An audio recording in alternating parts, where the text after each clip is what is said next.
Hello, viewers, and welcome to No Flaws and Other Kite Potatoes episode. What are we on? Four. We're on four. Dylan. Hello, Dylan. Yes, that's right. I'm here Okay, to represent Frank. we've you're okay. We've got he's not actually going to be appearing, but we have Alex Jones is actually live monitoring the broadcast, and if it becomes too anti-Semitic, he could cut it off at any moment. So that's just a deal that I reached with YouTube. So that they would allow my channel to continue for a few days at least. So they insisted that I put Alex on this. Yeah, Alex is important as a completely impartial, completely impartial. Look, Alex knows that it's all everybody else's fault except the Jews. Yeah, well, I can tell you, mate, I'm pretty grumpy today because I just got Jude again. But this time by it doesn't matter where you go in this world. In this Jew world, doesn't matter where you go, doesn't matter what you do, you're going to get Jude. But because everyone's been turned into a bunch of Jews by the Jews, so even if you're not a Jew, you've basically been Jewified by the whole cultural bullshit system. So now we've got people who are not Jews acting like Jews and Jewing other people, even though. So here, I'm a Jew and I've just got Jewed by a Goy, who's just been very well trained at Jewing. Anyway, he just Jewed me out of quite a lot of money, so I'm pissed off about it. So I've lost money, I'm grumpy, so what I've done is I've tried to get some sponsorship for the show. So, okay, so basically I've found a corporate sponsor now for the show. So this show is now brought to you by Schlumberger. This show comes to you courtesy of Schlumberger, Schlumberger Oilfield Services. And if you haven't heard of Schlumberger before, then you should have, because they really are something special. So I don't know where the name Schlumberger comes from, but I did look up the word. I broke it up into its bits, and I looked up the word schlum. So I just want to tell you what schlum means. Oh, no. Okay, schlum, according to Urban Dictionary, means a mixture of a man and woman's love juice that spills out of her afterwards and resembles a chunk on the sheets or on the table if you are adventurous. So an example of the usage here would be a woman asking a man in the shower, "Did you see the size of that schlum on the sheets?" All right. So if you take that word schlum and you combine it with the word for like a mountain or hill, burger, right? Or maybe town. It's either Jizz Town or Jizz Mountain is what Schlumberger translates to if you take it from German back to English. But I don't know if that's got anything to. The fact that it's called Jizz Mountain shouldn't put you off, because it is the world's foremost oil field services provider. So it provides services to the oil industry. And Schlumberger is the world's leading provider of technology for reservoir characterization, drilling, production, and the processing to oil and gas industry, working in more than 85 countries and employing approximately 100,000 people who represent over 140 nationalities. Schlumberger. Schlumberger. Jizz Mountain. Just mountain. So we're happy. We're delighted to be sponsored and to be bringing you the show on behalf of Schlumberger, and we can't wait to tell you about the exciting range of products and services that they offer, because one of the most interesting things about No Flaws is the fact that that the World Trade Center was an electrical tower, and all our electricity comes from these masts, and crude oil doesn't exist. But Schlumberger have not let the non-existence of crude oil get in the way of their business. Far from it. They've actually built themselves up to be a very enormous company and a very influential company in the oil industry. And when I worked in these investment bank places, Schlumberger were held in very high regard. So if you ever talked about oil and stuff, they would mention Schlumberger as being like at the cutting edge of oil technology. Because if you think about oil, I mean, it's kind of this old, it's like crude oil is like this old, sticky, horrible stuff, right? But Schlumberger have made it into something new and shiny with like CGI imagery and graphs and all sorts of stuff. So they've done a lot with oil. And if you look into I'm just going to tell you about their founder. So if you just, hang on, about Schlumberger. So there was a guy who, basically, there was a guy called Schlumberger, and he invented. So to give you an idea of the timeline, this is around the 1880s. This guy Schlumberger rocked up on the scene, right? I'm just going to look him up. Hang on one second. He's a very interesting character. His name was Conrad Schlumberger. So Conrad Jizz Mountain. This guy, he came along in like 1870. Okay, so he was born in 1878, and that's almost exactly the same time that in Blackpool they were doing the very first street lighting with Blackpool Tower providing the electricity, right? So this matches exactly with when they kicked off the whole story about fossil fuel power plant stuff, right? You with me? Yeah. They changed the gaps for the listeners. They changed from gaslighting. Gaslighting is also a funny term for psychopaths. Yeah. Yeah. They changed the gaslighting to electrical street lighting the same time they built Blackpool Tower. Exactly. That's just yet another phenomenal coincidence. So apparently they had like these giant battery pack generator machines. You can just look up the story and you'll see how retarded it is. But so the Blackpool Illuminations, which are also the same root word as Illuminati, were in 1879. So they had the electric street lighting, with the Blackpool Tower powering it secretly by atmospheric electricity, and at the very same time, they were kicking off this story about Conrad Schlumberger. So I'm just going to read you a mini biography of him. He grew up as part of a family of 6 children. His father was descended from a wealthy cotton weaving family. These backstories are always really stupid. It's like, how do you get wealthy from cotton weaving? What he meant is he's basically a slave driver or non-existent. He's a Jewish slave owner. Okay, and their mother was a political activist and campaigner for women's rights in 1878. So it's complete horseshit, right? No historical revisionism. Just Jewish troublemakers or non-existent people, one or both. Non-existent Jewish troublemakers. Okay, point is about Conrad is he did something amazing. So you know that crude oil is molten dinosaurs, but just think about this. Let's say that you had an inkling that there was loads of molten dinosaur underneath the land around where you lived, okay?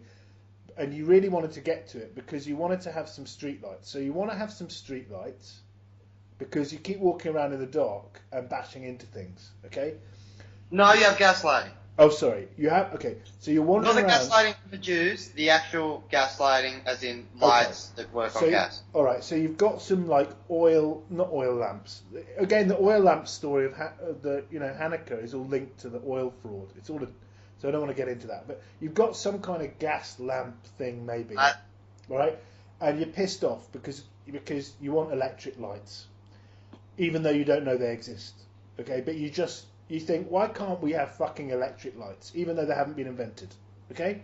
And you think, well, the only way that I can get electric lights, even though they haven't been invented, is if I find some molten dinosaur that I might be able to pump out of the ground and burn to produce some electricity to power the lights. Huh? No, then you got to process it, then you got to burn it to heat the water to Yeah, no, turn I the know, I know. turbine. We don't Create the need steam to turn the we don't turbine. we don't need to go into all the details, but I'm just trying to say that I'm just trying to put us.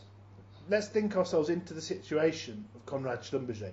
He's wandering around at night with a gaslight, thinking, if only I could find some molten dinosaur under the ground, I might be able to construct a system of technologies to turn that molten dinosaur into a different type of light that I could be carrying around that would be better.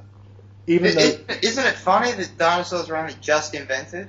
I mean, yeah, discovered. so at the same time we've got the invention of so we've got Blackpool illuminations going on with the Illuminati running that stuff, and at the same time we've got Schlumberger coming onto the scene, and at the same time you've got the dinosaur guy saying, oh, you know how I mentioned that there might be these old dinosaur things? Well, we found some bones now. So he immediately found some bones at the same time. So it's all at the same time, 1870, late 1870s. It's all that's exactly.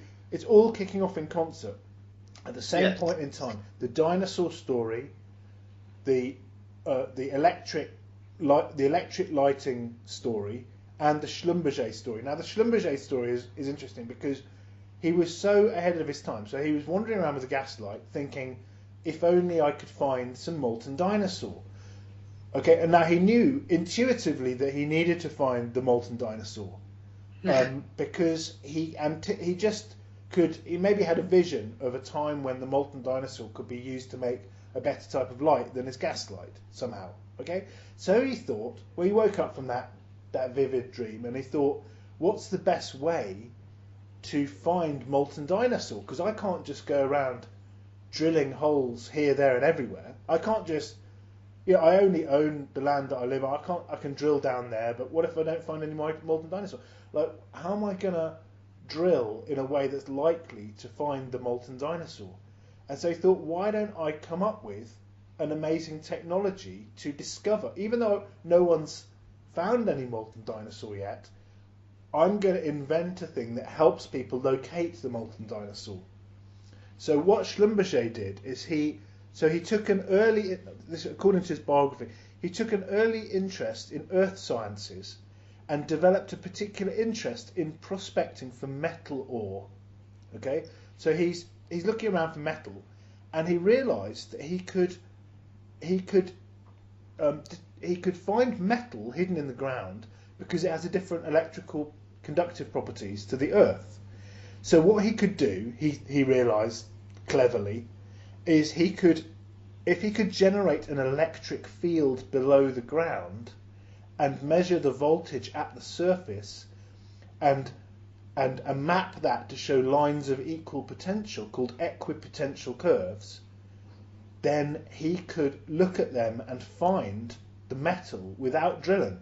So you understand, just think about what a leap forward this is. You've got a guy, there's no electricity, no one's invented even electric lights, but you've got a guy who's so ahead of his time that he's realised he can find metal underground just by checking the electrical potential at the surface. Which is, I'm not sure what he would check it with. Like, I don't know if he would have a voltmeter in 1879. I don't know where that would come from, that volt. Maybe someone sent a voltmeter back in time to Schlumberger, and he then realised that he could use the voltmeter to test for equipotential lines at the surface and find metal ore underneath the surface with it. But even that level of genius wasn't enough for Schlumberger. He decided to go further and not just detect ore of metal, but to detect oil. Now, the amazing thing about this is that oil isn't like metal and isn't like a massively good electrical conductor. And yet, despite that, he used the very same technique to find where oil was without drilling. So he developed a way to find oil. He developed a way to find molten dinosaur reservoirs under the Earth's surface without knowing that he needed that molten dinosaur, without having electric lights invented, without having any need, without having any technology. He just invented a way to find it. So can you imagine how that changed everything? So without having to drill holes everywhere randomly, he would then be able to just wander to patches of land with his devices and tell people, yes, there's lots of molten dinosaur here, so it's worth investing in a drilling rig. And he went, exactly.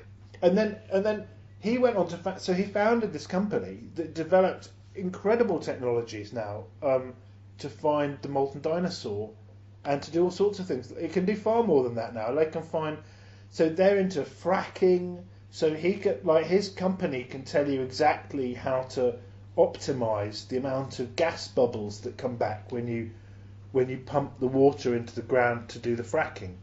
They're an amazing company. So I'm very proud that they decided to sponsor us, because they're not really very well known, outside of the industry, outside of their niche. But without them, according to what they say, the modern world wouldn't be possible, because there wouldn't have been any oil industry without Schlumberger, without Jizz Mountain, Mr. Jizz Mountain, and his equipotential divining. It's like the story of divining. You know when you divine water that flows under the ground with rods? Do you know divining rods? You heard of them? Yeah, of course. Yeah. So it's like an oil version of the divining rod story, except he used some kind of electronic device. But he used an electrical device at a point in time when no such devices existed, according to the story. So he invented an electrical device that made possible the invention of electrical devices, which is rather brilliant if you think about it. So his electrical device enabled electrical devices much later to be invented, I mean that's, I don't know if anyone's ever done something quite so spectacularly logically impossible before, and I think he deserves a lot of credit for achieving something logically impossible at a time when other people were, the impossibility of what he did is even more advanced than the impossibility of the dinosaur discoverers and so on. So I think I think Schlumberger is the man, is a man. I'm sure he was a Jew if he existed at all. And now, if you look on their website, slb.com, you will see all sorts of whizzy graphics and an enormous amount of jargon. So he took the profits from his enormously successful system for detecting molten dinosaur, and he injected those profits into creating an unrivaled set of jargon and CGI imagery that they put on this website. And that there's a new Schlumberger Reservoir Laboratory in Abu Dhabi. There's they're running a webinar series for upstream technology leadership. They are optimizing well test designs, including reservoir characterization. They are, the list of things that Schlumberger can do for you never ends. They can increase your certainty in your reservoir model using geotesting services. They're not afraid to sign 2 long-term Transocean service agreements. If these guys, they are absolutely underpinning the whole of the oil industry. And so, I was looking at this one about who started Shell. It was started by Samuel and Marcus Samuel. Samuel was born to an Iraqi Jewish family from modern-day Iraq in Whitechapel, London. That's a weird thing to say. His father used the name Marcus Samuel, and they say that the Shell Oil Company operated as a dual-listed company, meaning that is a corporate structure which has 2 corporations that function as a single operating business. It was originally just a transportation company who apparently sold painted seashells, and then for some reason, all of a sudden, they've got all this oil from under the ground. They sold painted seashells. Yeah, that's what it says. See, it's all a joke around the Shell company, because when Because if you look at what people mean when they refer to a shell company with a small s, Like a mafia front. no, it's just a front company that's a nothing. Yeah. It's just a non-existent kind of corporate entity, right? It's just a thin, Yeah. just a fraud. So they call it Shell with a big S, and they think that's very funny. And then they call it Royal Dutch Shell. So the Dutch royal family are like proud to tell you that they're running a big shell company. That's all just a front for bollocks. But they couldn't do what I'm trying to tell you, and this is not just because we're sponsored by Schlumberger, but I'm trying to tell you all these companies could not have made it without Schlumberger. They all relied on Schlumberger to bring his magical divining equipment and to tell them, yes, here's molten dinosaur. No, here there's no molten dinosaur. So they would decide where to make their. So let's say that they were going to make an oil rig and it wasn't going to exist because they don't exist. But you need, even if it doesn't exist, you have to have some idea where you're going to build it.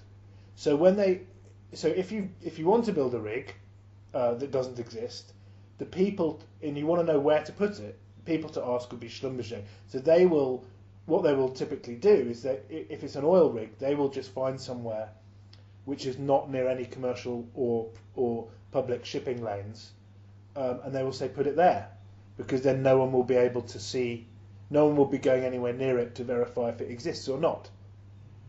So they're very good at helping to find places on the map which are like away from anyone being able to witness anything for oil rigs. And then on the land, they can tell you exactly where you need to dig. So, for example, if you bring them into an area of land, and you say, "Is there any oil? Is there any molten dinosaur on this land?" Because if there is, it's worth a fortune, and if there isn't, then it's not worth anything. And Schlumberger might come and survey the land, and more often than not, they will use not only their equipment but indicators of molten dinosaur. For example, if you have a lot of Native Americans living in an area, they found that is statistically correlated to finding a lot of molten dinosaurs. So if one area of the land had lots of just Native like Americans, in Australia, when they had in the 1970s, they made sure they did all their rocket testing, and they had to set up all these military bases in the areas where there was the last indigenous tribes yet to contact the white civilization, the Jewish civilization. There's clearly an undeniable link between the presence of these Native American communities who aren't enslaved and paying taxes, and the existence of molten dinosaur directly underneath them. So if you can't get rid of them with building a dam, then what you can do is get Schlumberger to say your land you're living directly on top of Dinosaur Central. That was basically a dinosaur shopping mall directly underneath your teepee at one time. And so we need to throw you off your land and requisition it and drill here. So that's where you would bring in Schlumberger, you see. Man, and then like these Jews go out there and they like pretend to be all for these indigenous rights and all this. Man, it's such a fuck you con, isn't it? Yeah, everything is a reality reversal. They pretend they know it's a complete reversal. Like they know they reverse it in such a way to show you they know how evil it is, and they're laughing at you for being so evil. They're just laughing at us because they're pretending to fight for the rights of these tribes while they're doing everything they can to destroy them. Absolutely. That shows you not only that they're liars, obviously, but also that they know how wrong it is what they're doing, and that they're enjoying rubbing it in your face that they're doing something so wrong, and that they know it. Yeah, they are genuinely conscious of it. Like, you would think that they have this whole thing where they feign this ignorance or they feign this sort of thing. I mean, even the ones who aren't actively out there constructing the lies and feeding the lies, they at least know it's bullshit. Yeah. And so there's complicity, and there is just this, like, they're absolutely, beyond a shadow of a doubt, know they're doing the wrong thing. Yeah, like, there is no, this is cultural confusion, or, this is just, no, it really is just that simple. They know. But they just don't. And they love it. And they want to rub it in our faces that they know how wrong it is by the things that they tell us about, what decent values are. So they want to tell us that they know what virtue is, and they know they don't want us to be unclear, like, oh, maybe they're accidentally, they're just, they don't know right from wrong. No, they always show us they do know right from wrong, and they're going with wrong, and they want always to show that, Yeah. Anyway, so Schlumberger, unfortunately, they didn't branch out into other potentially lucrative businesses such as office flooring, but so they stayed in their niche with oil, but they are very important, and in the investment banking scene, they're always trading. They always get Schlumberger in to come and give talks and stuff, because they are like the front for the whole thing being like all contemporary. Like, yes, it's oil, but it's all got contemporary technology around it, and you know what I mean, and pie charts and flip charts and all the crap. New triple octane V power fuels and. Now, mate, the last few times I did a recording for this show, my recordings mysteriously didn't record properly. So I think, can I jump off now and just check check whether Alex Jones has actually deleted the segment or not? That's all right. We should put Alex on for the next segment just to make sure, because Shell Oil Company's HQ is in Texas. Yeah. He can give us the full gravity of the situation. Okay, so long as we don't have to have him actually physically present, because I understand he's not house trained. But that's all right. So he'll come. Funny Rowry. He's a strange looking. Let me just check whether they've deleted this recording. I'll be back. Hey viewers, we're back. Now for this section of the show, I wanted to bring in one of the foremost experts on no flaws. Now he doesn't. I have to say, he doesn't like to show off how deep his knowledge is about no flaws, and he doesn't really. Previously, he's declined to mention the fact that the World Trade Center had no flaws, but tonight he's decided finally to come out and come clean that he was in on the whole thing all along. Ladies and gentlemen, Alex Jones. Yes, we have. We have to talk about the no flaws situation. I'll be mentioning this. My previous theory about nuclear suitcase bomb. Since nukes aren't real and Alex, either all these beam at death camps and chemtrails aren't real and. Alex. Honestly, you're killing my content, guys. Okay, Alex, let me just start by asking you, are you sitting, are you comfortable at the moment? Are you sitting comfortably? Are you sitting comfortably, Alex? Well, yeah, sorry, I was just a slight connection problem. Are you sitting, Alex, comfortably? Are you sitting on a piece of furniture that is on a floor? Yes. Yeah, right. Yes, for the moment.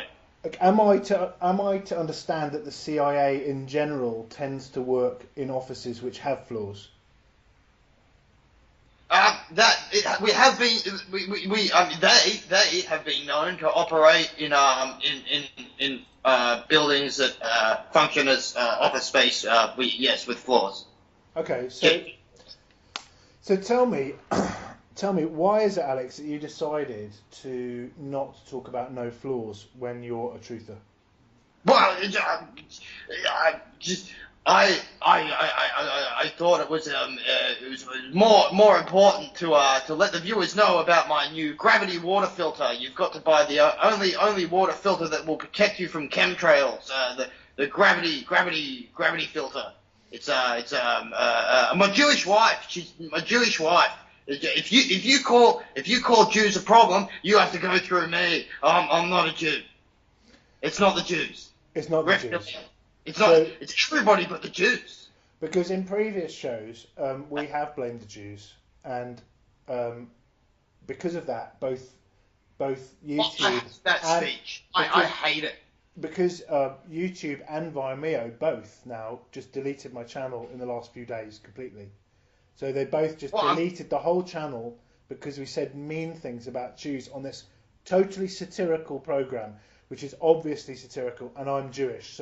And yet they pretend that someone is so offended by what we said that they deleted my entire channel on both platforms, and they pretend that They pretend that YouTube and Vimeo are totally independent companies from each other, and yet they both, one day apart, happen to decide to delete my entire channel. I mean, it's just, they make a laughing stock of themselves, don't they? Well, you can watch all of InfoWars for the latest information. We're just going to move into our new offices in the Freedom Tower in New York City. InfoWars will be brought to you 1776 feet. The Freedom Tower will be in the office 33rd floor. Okay, fair enough. We'll be occupying floors 51 through 33. Okay. InfoWars. Alex, it's been great having you on the show, and I don't mean any offence by this, but we need to get rid of you because you're a cunt. So, Yeah. okay? Is that, yeah? Jewish wife. Yeah, listen, just because you got a Jewish wife doesn't mean she's not a cunt, doesn't mean you're not a cunt. But I take your point. Okay, your point's well made. Okay, so Alex, we're kicking off the show, and we'll be back after this break. Okay, well that that was that guy was an arsehole, wasn't he? So he's okay. Dylan, are you back with us? Honestly, I think some of our guests are just atrocious. I mean, when we had the two Jews on the other day with Anne Franklin, I mean, just the things. I'm not even sure some of them are real. These Jews are such liars that I don't even think. I think they may not even have been Jews. They may have even been lying about that. In fact, you know, the whole thing is just, you can't trust anything from these people. But what I want to talk about, Dylan, is how they managed why they did all this. So you know the other channels, the Flat Earth channels, and they like to say there's one talking point like, why did they do Flat Earth?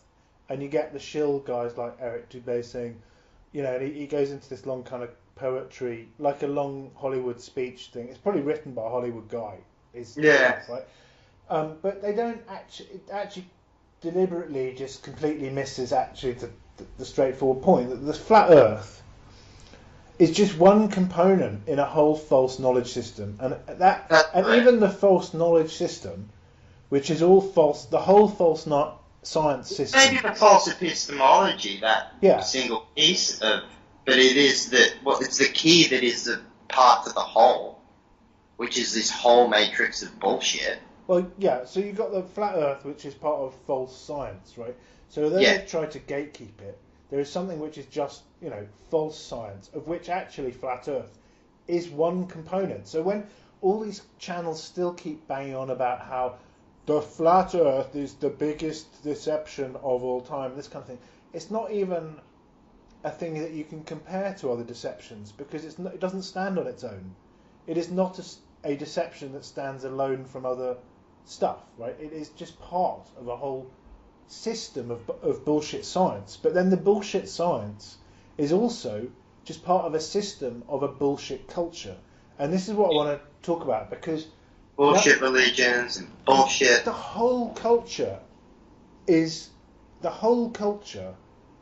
mind control machine, and this is what I want to talk about, because none of the other channels will, or researchers or whatever, will touch on this level of the hoax, because it's the way I see it is, it's one conspiracy, and it's all encompassing. It's the entire culture. So, for example, you have the news media, and you have documentaries, and you have books that are meant to be non-fiction. So you got the what I would describe as like the whole non-fiction channel of set of channels of stuff where they tell us stuff that's meant to be about reality, right?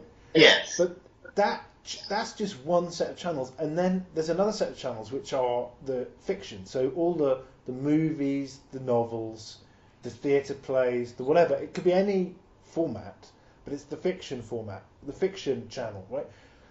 Those two channels, and this is key to understanding why. This is key to understanding everything in our culture.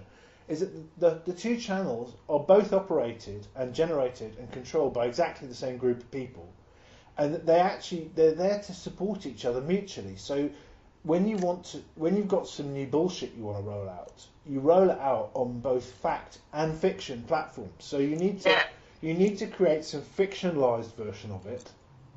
Like, for example, say you have let's say you have the idea of like a missile, like a smart missile or something.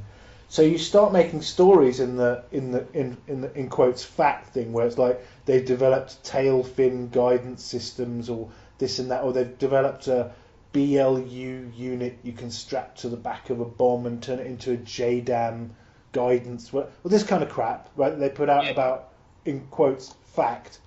But at the same time, then you run these other stuff on the fiction channels, like you create things like, say, Iron Man, right? So if you take, for example, Iron Man, and then Played by Drew Downey Jr. Yeah, and then within that you have like a character like Tony Stark, who's like a guy who's a genius who creates the genius weaponry. But the point is that these two channels support each other by creating this fictional weapons systems development world in Avengers universe, and then you create what's meant to be the real world where weapons are developed on the news and in the media, and they both work to prop each other up, because your idea of what's possible, as well as not just your idea of what's possible in reality as well as fiction, is influenced by what you watch in fiction. Because when you watch, let's say you watch a film that's in quotes a bit far-fetched, like Rambo's running along wiping out the entire Russian army, right? So you know that that's fictional and stupid, but along with that is packaged all of this programming that you think isn't that stupid, like the idea of a grenade launcher under his gun. Do you know what I mean? You think, yeah, he can't wipe out the whole column of tanks, but the grenade launcher under the rifle barrel is a real thing. You think that's, you know what I mean? So they sneak in all this stuff as being real, packaged in with the fiction that's obviously stupid. Yes. So this is how they bolster, on the fiction channel, this is how they constantly program us to accept what they put out on the, in quotes, reality channel about all their advanced weapons and stuff. But none of them are real. None of them. I don't think they got anything beyond knives and guns and stuff. That's it. They had to put out, I saw the article with the robot, how they say they've got the giant robot from South Korea, and they've even got an article on their mainstream saying they're having to defend it from being accused of being a hoax.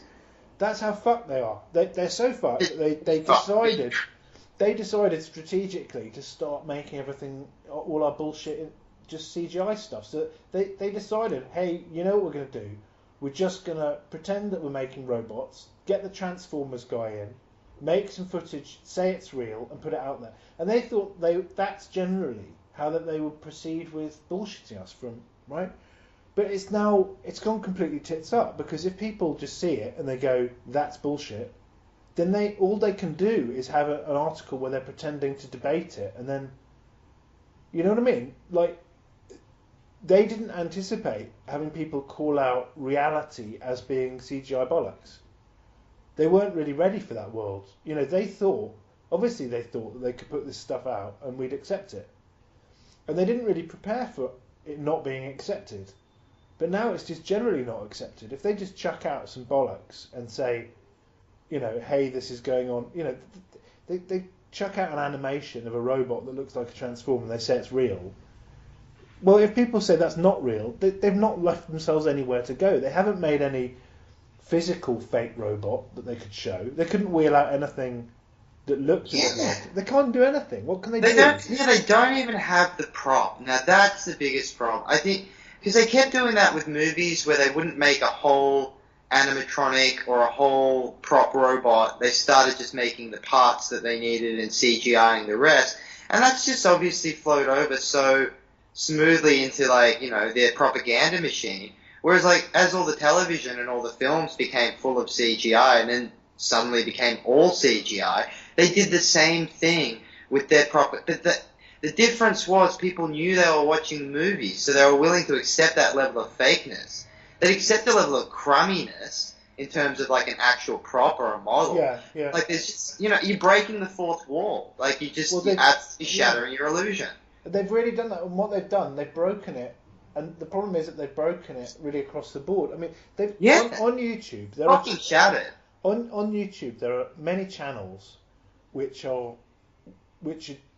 claim to, like, every day they'll have footage of the US Army doing stuff. Like, they had, like, one day they might put out a video of grenade training, and it would show soldiers training with grenades. So I put out a video showing that in this grenade training video, all the exploding grenades were just CGI, and I showed that, forensically. You can just examine the images and you can see that they've just done a composite, because like they throw a grenade and it blows up on the ground, but nothing's affected at all, right? It's just like they just put an explosion on top of it. Basically, it's all CGI, but they produce this stuff every day, and they're producing it to quality that is higher quality than the Hollywood. So it's higher quality than it's about the same kind of quality level as like Transformers movie, right? So that's the basically or Avengers movie. So they're producing content at the same quality level as Avengers movie, but they're releasing it every single day. So if you think about the machine that must exist behind that, so there's a part of the Hollywood machine that is generating stuff. It's not just one-offs like this robot story. It's generating it every single day at this quality level. So there's a huge amount of funding and a whole industry, a large number of people involved in all of that, right?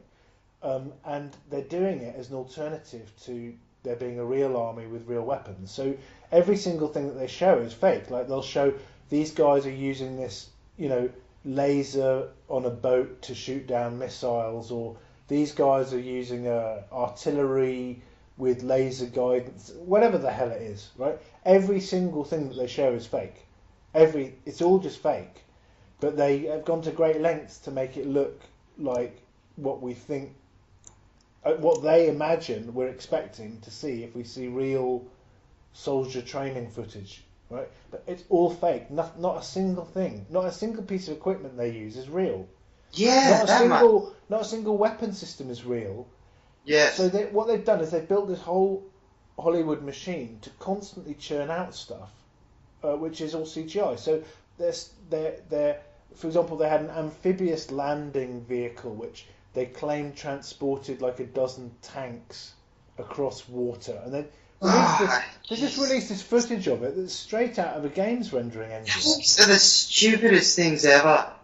I mean, I saw some of these World War II tanks when they were doing the Spielberg movie in Melbourne, and you get very close to them. They were the least functional, most problematic, difficult to move. I mean, like, look, when you're building a specific track and you're having it ready and you're making a movie or something, then, like, it's relatively possible to move this thing.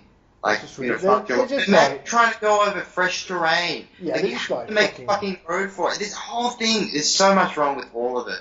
They're just like the dinosaurs. They just don't function. They're not functional at all. They're ridiculous.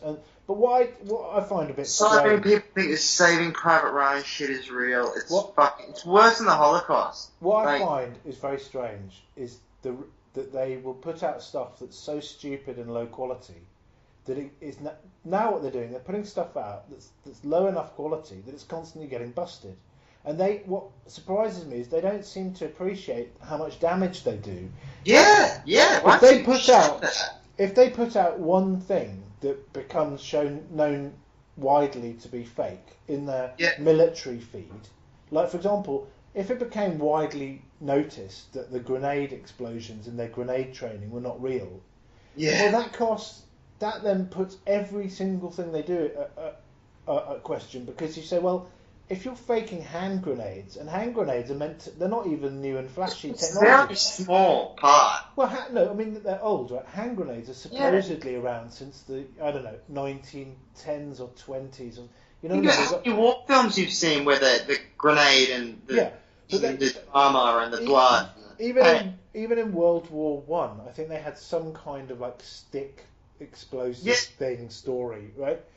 So you're not looking at something... It's like a can on a stick. You're not looking at something that's meant to be cutting edge, and yet they faked it. So if they're faking stuff that's supposedly been around and working for 100 years, you kind of have to think, well, actually, every single military technology they've ever told me about you have to now assume it's fake. Because why would they fake grenade exploding footage if they had some real stuff to film? They just would. There's no reason that they would, right? Because grenades are supposedly cheapos, disposable weapons, right? You throw them frequently. Obviously, they're not that expensive. So if you can't film a real grenade training, right? What is the reason you cannot then it opens this question: what is the reason they decided to fake the grenade training if there was some real grenade training they could have filmed? The answer is obvious. They didn't have the option of filming real grenade training because there is no real grenade training, because grenades don't exist in reality. And if grenades don't exist, right, and you know all the more advanced stuff doesn't exist, then what are you left with? The way that they use the language is they get people to use these idioms and phrases and that contain these words that are linked back to these fake technologies and things, just so it gets so normal, like, bomb them, and, like, she chucked a grenade in there about someone who has an argument or whatever, like, or brings up a point or something. Yeah. Or, like, you know what I mean? They use all of these militaristic phrases and terms. So, for example, everyday speech. Yeah, so we could be saying that we're homing in on a point because they've invented that homing missile, and then they push that into speech. Bottle rockets. They do it all the time. They push their fake technology into speech so that you use these phrases that inadvertently, you're right, you're just propping up inadvertently, like you're actually helping to program and reinforce their bollocks. Yeah, by just even speaking. Yeah. They're just cunts, aren't they? Anyway, so the upshot of this is that nothing. So the only way that I know, even that a gun is real, is because I fired one myself. Yeah, okay? Guns are real. So handguns, and rifles, and shotguns exist and they work, right? Yes. As to what they can do to a person, I can't say 100%. I can't say that it's easy to kill a person with them because. Again, you're not sure. You could hurt somebody quite a bit. You could definitely easily put someone in a hospital, but as to whether they're going to die, Well, once they get to the hospital, they probably will. Well, what I'm trying to say is that I don't think that even guns are as lethal as we're made to believe. No, I mean, they've always come out with these stories, and the people who are shot like 10 times, 20, you know what I mean? It seems to me that... Well, we just don't know. My point... You have bullshit at both ends. You have a guy called 50 Cent who claims to have been shot 9 times to sell more records. On the other end of the spectrum, in movies, a lot of the time, everyone who gets shot dies immediately, right? So it just depends, right? But all of it's bollocks. What was that one that got really famous with the Blueprint? Just linking back to No Flaws. There was a guy who put out his album on September 11, 2001. He got really famous, and it was called The Blueprint. The Blueprint was a Jay-Z album, but I don't know. Yeah, okay, then that was him. Well, he's well-known cunt. Someone shot him. He's a mate of Jay-Z. That'd be good. Let's see if we can get him on the 2017 list of fuckwits who we never have to hear from again. I don't actually think he's a high priority to be shot. I think there's so many other people who are much higher priority to be shot. Wayne. To be honest, I don't think Jay-Z is high on the list. Yeah, I mean, you know.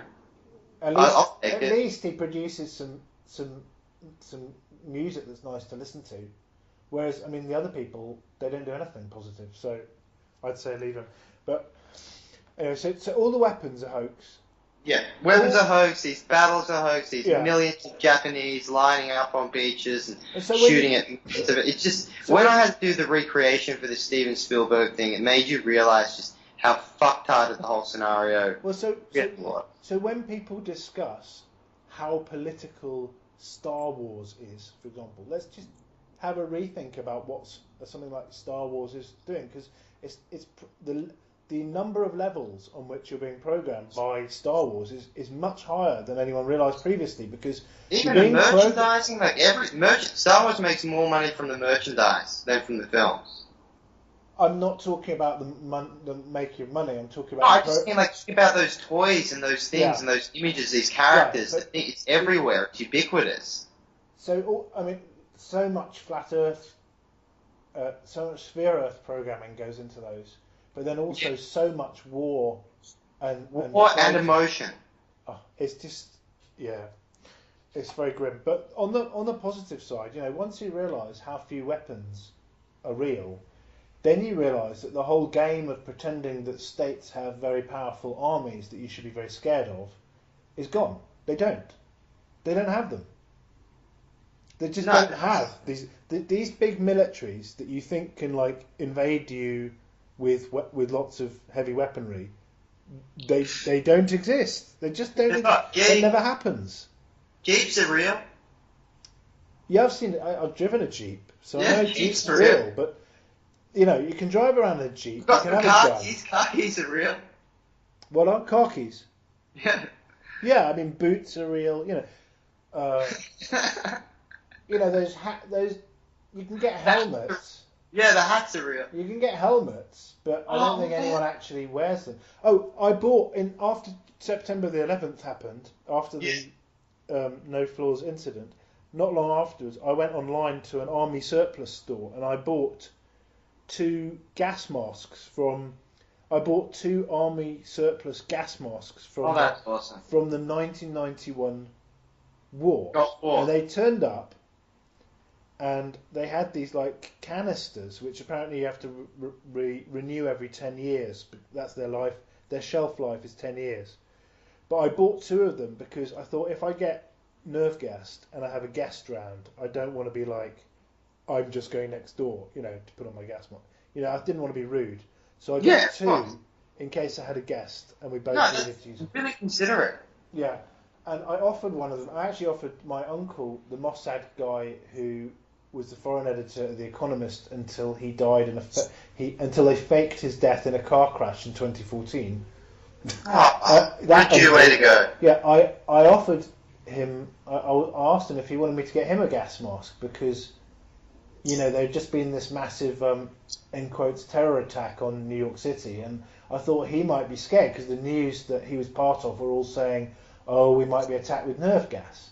But when I offered him a gas mask, he just kind of laughed as if it was ridiculous that I would be buying a gas mask. And I'm like, but why are you laughing? Because your publication is saying that they might attack us with nerve gas. These Arabs with big beards and shoes full of explosives and box cutters. They also have sarin gas just spraying out of their nipples wherever they go. And we just could get gas. That's basically what his publication is saying, oh, you might get nerve gas. But when I offered him a gas mask, he thought it was all like a big joke. And you know what he did? He bought me a present a book called Air Raid Precautions as a joke present. So he was mocking. It was like this. We were both basically mocking each other and the whole situation. But the sad reality was, he was a Mossad shilling constantly for all this bollocks. For all the Islamic terrorism that's just bollocks. It doesn't exist. Islamic terrorism doesn't exist at all. It never did exist. Jews and Masons and Zio shills. That's all it is. Yeah, and I don't think people really exist who believe it. So I think the people who pretend to be anti. I think all the people who appear on these. On social media and so on, and in comment sections, saying, fuck the Arabs, fucking Arab dogs, or Islamic scum raping their own dogs, or whatever the fuck they say. Yeah. I don't think they're real people. I don't think that there are. I don't think, because you basically got people who are smart enough to be Jew haters, and people who are not. So if you're not well informed and smart enough to hate the Jews, right, then you're not gonna. Then are you gonna really believe in all the Arab stuff enough to act and get fired up about it and say that you hate them and go? I don't believe that because these characters, they pretend to hate both Jews and Muslims at the same time, and then the media pretends that there are these, in quotes, right wingers who hate Muslims and Jews. But I don't get what kind of person is going to hate Muslims and Jews, because if you hate Jews, right, it's because you've wised up to the fact that the Muslim terrorism is all Jewish hoax. Yeah. So why would you continue? Why would you hate Muslims and Jews? It doesn't make any sense. It's just another diversion to pretend such people exist. I don't think they do. I think there's good, honest, hard-working Jew haters like me and you, and then there are ignorant twats who aren't Jew haters, who because they haven't realised what the Jews are up to, But I don't think those ignorant people like go around saying how much they hate Islam and attacking Islam. I don't think there is any anti-Islam shit. It's all made up. They just can't fathom the long game. That's really it. They just can't quite get that it's over. They don't get that it's over and they're fucked. Yeah. Well, they do get it, but they have no way to wind down their shit, do they? They can't back out. There's no. I could envision ways. I've envisioned ways that if I was doing it, if I wasn't completely insane Jewish mafia, that I would wind down things sensibly. But I mean, they just keep. It's just like you would think that after that could be like a 9/11 kind of thing. A 9/11 thing could be like, let's just take this whole thing down. But they don't. They just keep trying to oh well, we can just make enough noise and they just keep doubling down. It's like they're just the ultimate bluffers, and when they get caught bluffing, they just double down on their bluff, and they just pretend they haven't been caught. I mean, what are they going to do? They can't come through because they've been bluffing. They've bluffed such huge threats now, nuking cities and this and that, and these giant earthquakes. And these. Jesus, man! Chomsky got up the other day and he said the whole world's going to. It's not only climate. He knows about no flaws, listeners. Chomsky knows about no flaws. He's been emailed. He's responded. He's aware. Yeah, viewers, just to tell you, I emailed Noam Chomsky, who I used to have some respect for, about no flaws, and he replied thereby, and in his reply he thereby acknowledged that he had checked out what I'd sent to him, which was proof of no flaws, and he just carried on shilling and went deep. In fact, he didn't just carry on shilling. He's shifted to be much more front line. So he's taken on climate change shilling as well, which he didn't used to do much of. He's now put himself front and centre of climate change shilling as well as all the other shilling he used to do about how nukes are real and all sorts of shit and about, the whole thing. So he's really just doubled down on being a massive tosser, which is sad because he's someone he was one of my last heroes to fall, as I learned the truth. He's one of the smartest frauds that they have, because he's constructed. If you look at his writing, he's done a very good job at creating the idea of the intellectual who writes smart analysis that's quite intelligent. He's the smart. He's one of the smartest Matrix shills of them all. But he's been completely busted now. Totally. They use a lot of it's really the same techniques. Once you look at this Matrix, you realize how much of a bad B movie it is. Yeah. And you can look at it and break it apart in the same ways that you could break apart a film and do a film analysis. You say, who is this character? Where does this character come from? And they can construct a pretty good illusion with some props, with the right set, with the right setting, with the right background story. Yeah. And there's different qualities of shills. Like some have got way more work and are way better, and verso. But then you've got these other ones that are just, all of them, because they're all constructed completely out of fiction, and they always have to take on the fiction of their predecessors, and they can they can rediscover things, or they can reinterpret, or they can do revisionism and things, but they always have to tie it back into this narrative, or else they're just, who's this guy who's just showed up and he's going to tell us how it is. They need that. They need a backstory and and it's very nice. It's nice. Always what fucks them up. What's nice is when you start looking at it as a Hollywood production, thinking of it all as a Hollywood production, then you can look at anyone say you take someone like Tila Tequila, and you can basically imagine all of the meetings that took place where you've got a producer and a casting person and the director saying, what we need is someone who's we can say she's alt-right and kind of Nazi, but she's going to discredit it by being this kind of sexy chick. But she's all you can see how they piece these characters together, and you can and none of them have any remote semblance of of being real people. They're not. They don't see. They're so lost in their world of casting and creating in their Hollywood space. They've lost actually any ability to create to know how to make anything realistic. They don't know how to make a realistic character, like how to make a realistic backstory. You know, because all their backstories are absurd for all their shills and their motivation. They what they're really bad at is motivation. So when you look at these people, like you could take any shill, like anyone, like say Jaren or what about Debate? Debate's a good one. Anyway, like no, I'm just saying you could take any single one of them, like say Jaren or Debate or Stefan Molyneux, who's a bit more who's a bit broader than them, or any of those. Let's say any of those guys, right?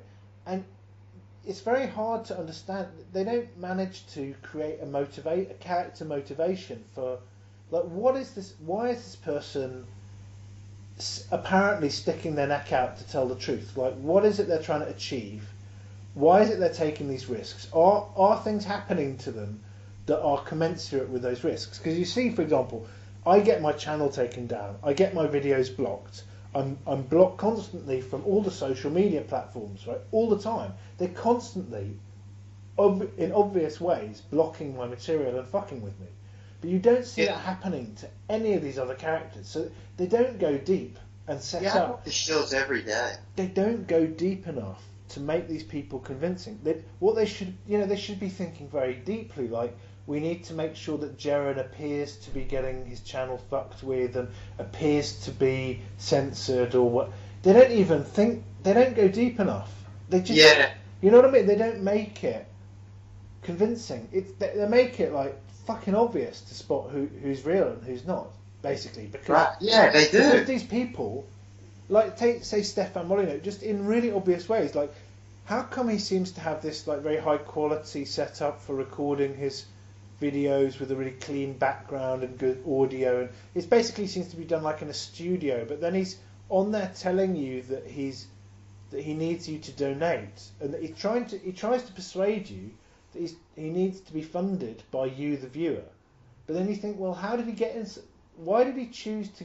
Did he really, this smart guy, right, who's really switched on, choose to get into the situation where he's basically starving? He claims in his recent video, he claimed to be like on the fucking breadline, where if we didn't donate, he's not going to be able to eat and stuff. It's such a ludicrous. It's just ludicrous because look at this guy and it's like he looks like a calm, rich twat, right?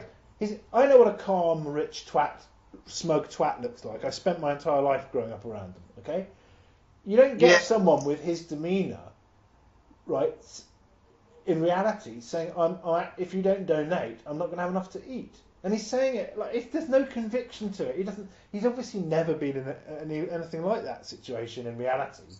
No, he's obviously very well funded and stuff. But they just do these very half-assed backstories, or they say, oh yeah, Jaren's on Patreon trying to raise some money. It's like, are you really trying to say these people got into Flat Earth to make money out of their shows? And that doesn't make any sense. And like, if they're in this, if they were in Flat Earth to make money out of their shows, surely they would be trying to push the envelope and go on to new territory, which others, right, so that they are the front. You would see them trying to be cutting edge or leading or coming out with new stuff to get viewers, but they don't. They don't make any effort to do anything that would get them new viewers or that would take the research forwards or anything. So it's just weak. It's very weak. Very, very weak. Anyway, I'm just, apart from bitching and moaning about shills. What do we want to cover? We need to wrap this show up quite soon. Yeah, let's wrap it up because we started with oil, let's end with oil. How are we producing real oils? Obviously, we know how we produce our vegetable oils and olive oils and They're real oils. Okay. Yeah, real oils. These are just cold pressed. Yeah. Generally, I mean, you get oils from plants, so you can get oils from plants. That's right. And that's why they came up with the story of crude oil being from something living, right? Because you already had the idea that oil we comes like from to plants. put this veil truth behind it, but they never admit to it because it's their con, but it's just like a deceiving fuck you kind of thing. So if you squashed a dinosaur and crushed it, then it would turn into this flammable oil. Then they say, oh, it's not just a dinosaur. It's just, I was reading this one before where they say everything decomposed, and then it turned into oil over millions of years. Yeah. They go, fast forward millions of years, there's all this oil. Yeah. So hang on, how did you go from shit rotting on the ground and then turning into fucking nutrients and being eaten up by the other plants, like happens all the time everywhere, but to it didn't rot, and then lots of it didn't rot, and then this not rot turned into oil over a million. It's just bullshit on bullshit. There's also just there's also another aspect to the oil thing, which is like it's just one example of how they've programmed us with this idea that vertical depth means old, and that's quite deep, because so they created this idea of archaeology where they say that stuff is buried under the ground that's old. So there's this idea that there are civilizations that get covered in dust or some shit over long periods and descend, so that if you want to find really old stuff, you have to dig down because it's going to be buried under some shit, right? Yes. But then that's really at odds with any kind of experience you have. Why is there any? There's no reason to think that stuff kind of sinks down under layers of like sand or rock or something. There's no reason to believe it except that they tell you it. I mean, you could build a dam, flood an area. Well, so what I mean is that underneath they say that oil is below the ground and they link that to the fact that it's millions of years. And also at high pressure, it's ready to. And so what I'm trying to tell you is that they're linking in the whole false, because the false history system and the false system of the ideas of ancient civilizations and so on are also all linked into archaeology with the idea that you dig down, and that's why in Indiana Jones, they're programming us with archaeological digs by the Nazis, because obviously to find out what's old and what's important, you dig down, and that's really programmed in deep, but it's just made up. Archaeology is entirely made up. Every artifact they find is just something some Jewish cunt artist just made in a studio for. There was a commission, like, we need a Diplodocus nose. Okay, I'll get you one of them. They're just artistic commissions. That's what, when I used to wonder, what the fuck do these Jewish artists do with their time? Because they only seem to produce a very small amount of stuff to show in their shitty exhibitions. What do they do the rest of the time? Because the stuff they show in their exhibitions is like, oh, I got a toothpaste tube and I threw it at a pile of shit, and then I think that's why they gave us the modern art, the degenerate art, the shitty art. So that leaves them that leaves them compared to our crap art, and they. Well, yeah, but what I'm trying to say is that there's a community of degenerate artists, but they have a huge amount of spare time. Now, in their spare time, I think what they're really doing is commissions. So, for example, archaeology commissions, or hey, can you do us a Dead Sea Scroll that says that the Jews were here? Exactly. Years ago. Can you do us a Turin Shroud? Or we need some dinosaur shit, or we need an asteroid. Can you make us an asteroid? Someone's got to make that shit. Someone's got to make the asteroids. Someone's got to make all of the artifacts that underpin all the mysteries, and that's what I think the Jewish artists. That's their main function. The degenerate art that they stick in galleries, I think, is just a cover job for the fact that they're basically fabricating all the shit for museums. So for example, if you go into a museum, you see a spear tip from an ancient African tribe. That's what some Jewish artists produced when they weren't doing, a Wellington boot full of shit or whatever they were doing at the Tate Modern. You know what I mean? I think that's all the stuff that you see. So every museum you go to, every exhibition that you see which has got artifacts, every story about artifacts, whether it's even fucking snowflakes, man. When you look at snowflake stories, they're just Jewish artworks with Stars of David with sixfold symmetry in them. They're just everyone. They tell you that a snowflake, if you look very closely at a snowflake, that it has a regular, beautiful structure, and it's always got this six-fold symmetry. If you look at the images that they say are close-ups of snowflakes, but if you actually look at some fucking snowflakes, however closely you look, they haven't got any regular structure. It's all just a bullshit way to stick a load of Star of Davids in your face again and tell you there's an amazing mystery. It's just all. This is all the output of these Jewish, in quotes, artists. They're just all a massive hoax team. They're just a team of. They're just a team of forgers. Yes. It's just all Jewish artistry. These Jewish It's not even artists forgery. are It's not even team- forgery. They a are team actually of just making this forgery. shit up. They're forging the fake art. They're that not gets- copying anything. They're just making it up. The stuff that gets, a Turner Prize or whatever, it's like, it's all a big joke. It's like an in joke, like the guy holding his arse open. You know that Yeah, what the artwork. fuck is this shit? Do you know what the art? They do stuff like a big sculpture of a guy holding his arsehole open, and you look in his arsehole, and then they Yeah. give that a prize.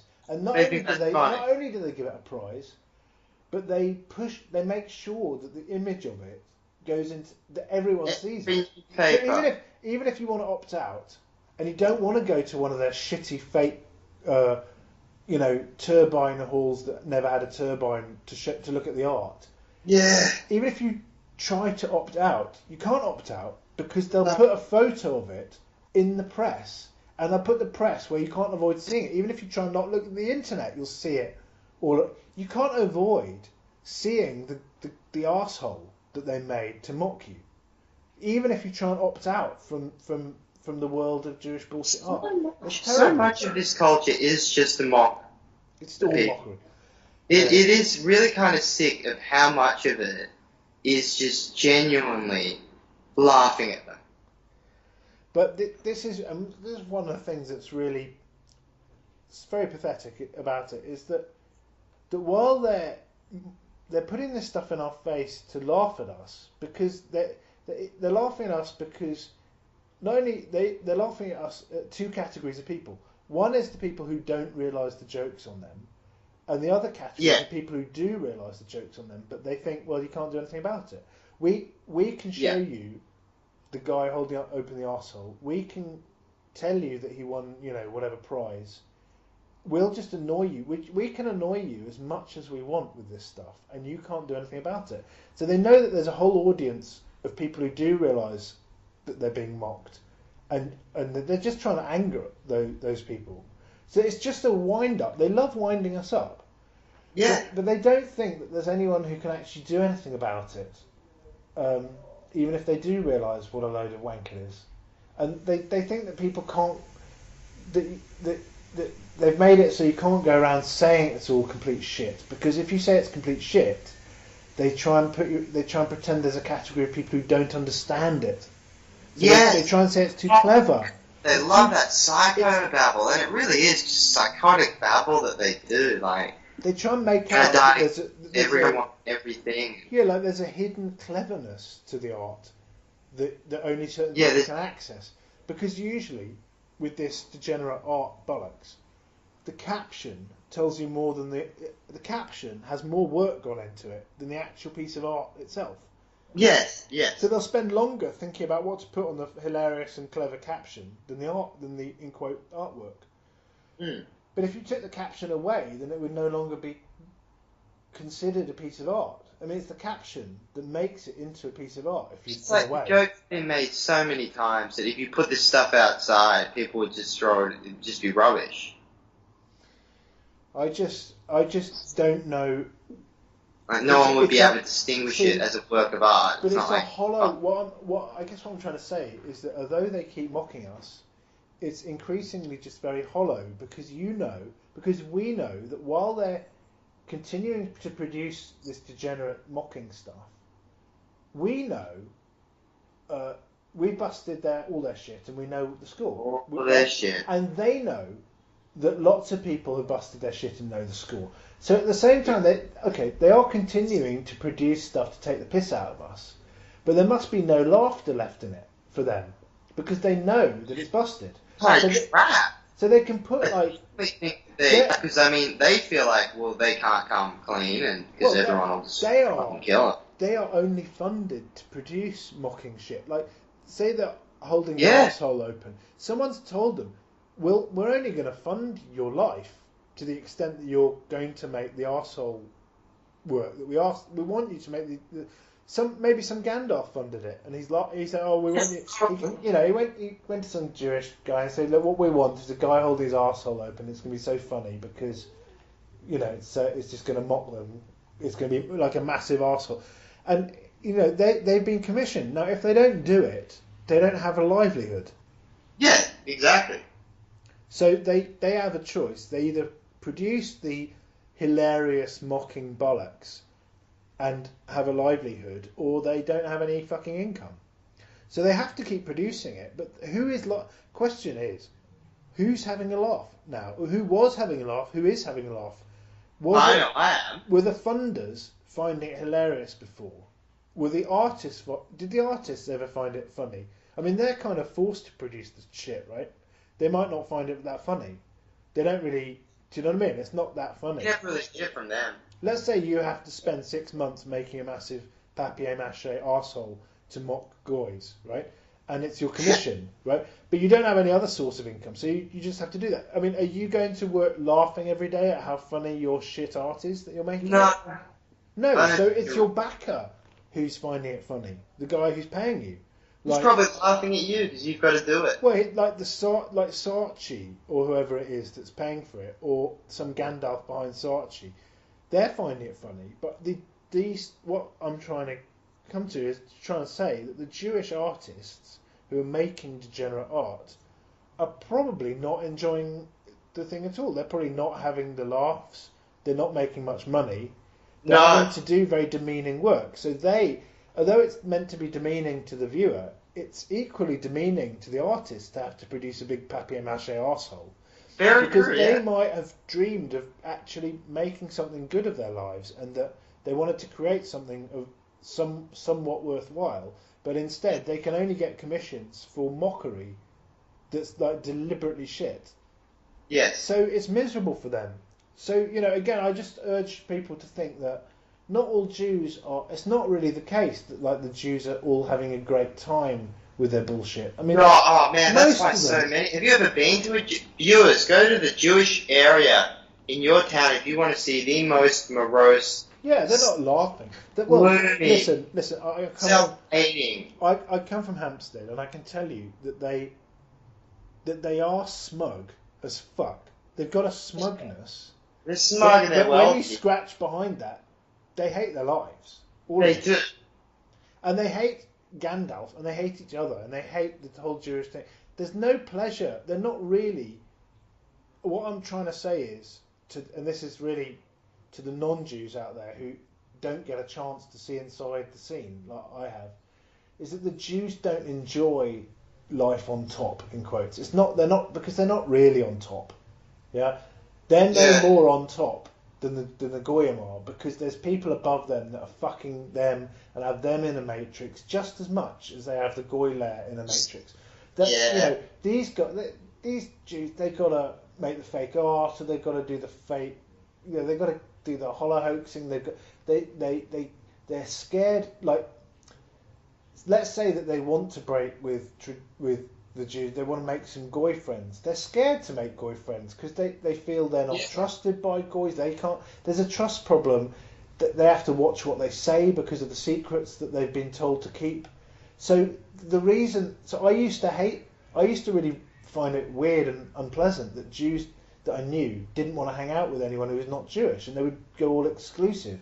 But it's not just because they didn't want to; it's because it's so difficult and awkward. If they're speaking to Goys and they've got all these, like, they feel guilty, they've got all these secrets. It's stressful. They've got to think very carefully about what they know it's a hoax, and they can't tell them, and they can't, like. And so, and what was a nightmare for them was having me around, because I'm in the even more difficult category. I'm not a Goy, but they've got to keep secrets from me as if I am. Yeah. But also convince me that I'm one of their Jew team as well, but whilst not actually in letting me be part of that team. Do you know? So it was very awkward for them. But I guess I'm trying to make the point that everyone's miserable all the way up the pyramid because everyone's being punked by the layer above them. They've got no choice. They're doing. So the people who are producing the bollocks, the degenerate art, the degenerate movies, the degenerate culture, all the shit, all the cultural producers who are basically all Jews or close slaves of Jews, right? Yeah, exactly. I've met these people. They're not fun. Man, at college, okay, I was at college with, I knew Zadie Smith, who they selected to become a massively successful novel writer, okay? And she has to just churn out this stuff that's shit. I mean, I don't even know if she writes it all. Sucks. She just becomes the brand that they needed, and then they just push the material out on her brand, and it's none of it's real. You know, she's not a real author. She's not writing the thing she wants to write. There's just material is being produced by the decision makers under her brand. So she becomes just a sort of channel, a cultural channel. Do you know what I mean? Like everything else. And it's not real. So this idea of these authors and cultural producers as being people who can, on a whim, write a book or on a whim produce a play or something, that's not real. The stuff that gets commissioned and signed off and green lighted, whether it's a book or a theatre production or a piece of art or whatever, it's all because it's been funded, because it's all centrally controlled. There is not... People even say this. People even say, oh, where's the funding for that? Where's the funding for this area of science? Where's the funding for this, particular thing? I mean, it just makes... Even on that basic level, it's just so fucking obvious that one group of people is choosing what gets funded and what does not. Ergo, what exists and what does not. They're not funding the research because the research is just made up. They're funding the output, so they're funding an outcome. So they're saying to some people, listen, we want fund you to investigate at university and write a doctorate paper on Jewish power and influence or something. They're just literally just buying their credibility. They're like, can we purchase some of your credibility? We want you to produce this research paper that says this and this about the climate or this and this about space travel. And they're just saying, can we use your name? And if, it's like, do you accept it? It's just a business deal. And people are just selling their credibility. So you work to build up your credibility as whatever it is, an expert or scientist. And then you sell yourself as a complete fraudster. Right, and the more credibility you can acquire, the higher your fraudster rate is. So if you can get to Bill Nye level, then your rate is very high, right? Yeah. But if this is all that the game is. It's like, how high can you raise your credibility? So you need to select your gigs carefully. Like, where are you going to burn up your credibility? Do you take this project or that project? You know what I mean? It's all a game to build up fake credibility. So you're building credibility, which is all based on fake bollocks that you've associated yourself with, right? Yeah, and then you're selling that credibility to try and get the next gig that's gonna, this is the game. Anyway, it makes me sick. I feel I can't talk about this anymore. I have to stop this. That's a good show. It's making me very angry. Okay. I'm going to go for a swim now and try and work off. Well, I'm going to leave us with this sentence. Electricity knows the fastest way to ground as sure as water seeks its own level. Yeah. So that's beautiful, man. That's a good one. I was pretty happy with that. Concise. Okay. Yeah. Poetry, best words, best order. Done. Delivered. All right. Yeah. Okay, viewers, we'll be back with more shit talking soon. And poetry now. Shit talking about Jews and poetry. Oh man. See ya. Alright, peace man, bye.